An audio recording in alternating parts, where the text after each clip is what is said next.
Em nome do Pai, do Filho e do Espírito Santo. Amém.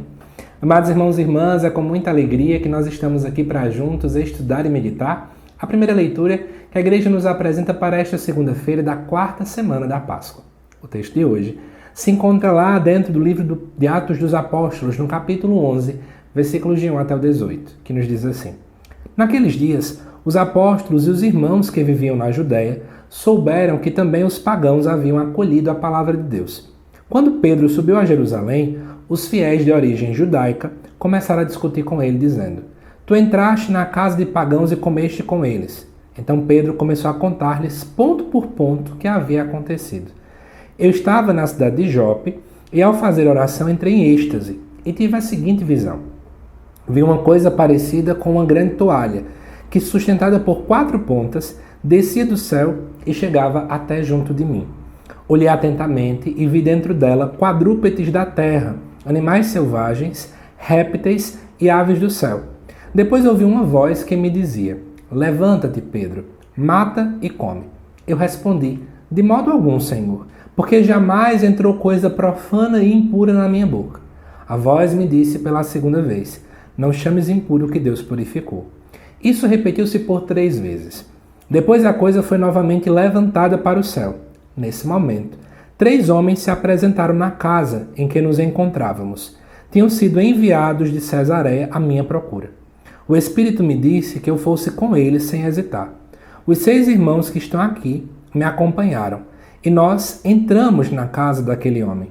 Então ele nos contou que tinha visto um anjo apresentar-se em sua casa e dizer: Manda alguém a Jope para chamar Simão, conhecido como Pedro.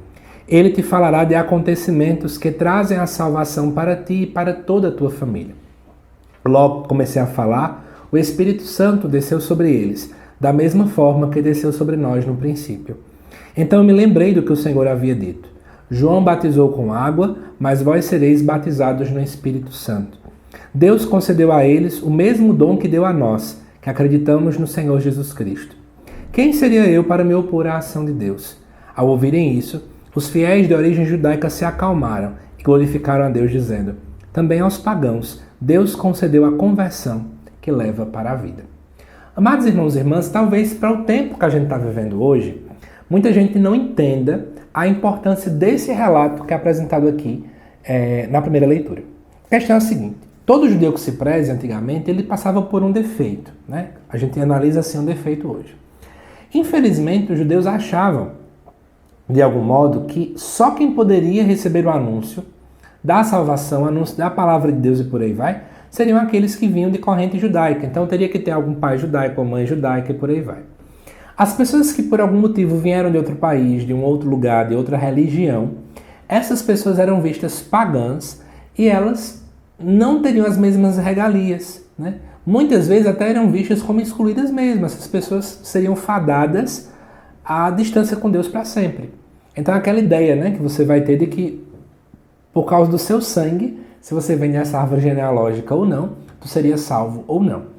E aí a gente vê aqui uma experiência de Pedro, né? Pedro também bebe do judaísmo, como Paulo bebe do judaísmo, como todo mundo da igreja primitiva bebe do judaísmo. E muitas indagações começaram a surgir, né? Será que nós devemos também evangelizar os pagãos? Será que Deus também quer a conversão dos pagãos? Será que precisamos e devemos anunciar também Jesus aos pagãos ou não? E aí Pedro relata uma experiência que ele teve.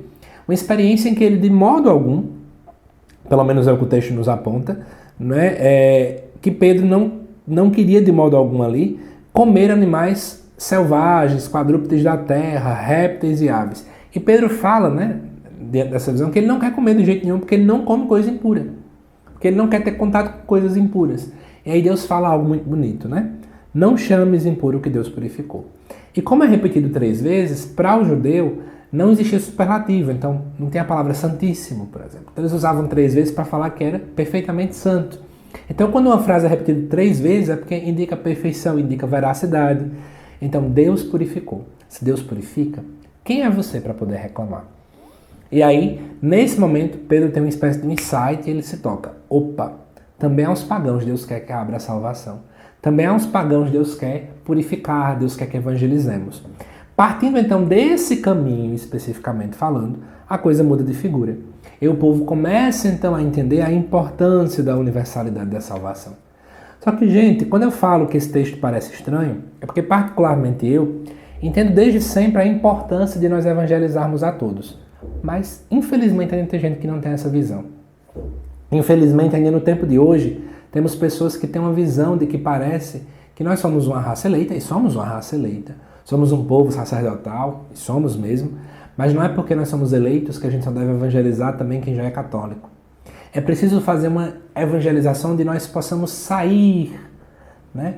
De fato, sair da nossa realidade, sair dos quatro cantos da sacristia, sair da nossa realidade e irmos em busca do outro. Assim como Pedro, assim como Paulo fizeram no início, também é um tempo em que nós possamos fazer isso. Porque, amados irmãos e irmãs, do contrário, nós vamos vivenciar aí uma igreja que se fecha em si mesma. E aí nós não vamos anunciar a Cristo às outras pessoas, mas vamos ficar sempre olhando para o nosso próprio umbigo e por aí vai. E isso não é o coerente. Então, que nessa primeira leitura a gente possa refletir um pouco, né?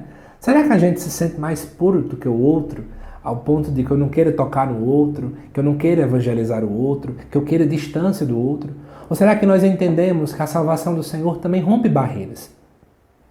A salvação que Deus propõe, ela rompe muros, constrói pontes, derruba muros, porque é isso que de fato a evangelização faz. Deus concede a salvação a todos. Que Deus te abençoe, amado irmão, amada irmã. Te aguardo daqui a pouco às 7 horas da noite aqui no canal para o estudo do Evangelho também, desta segunda-feira. Até já!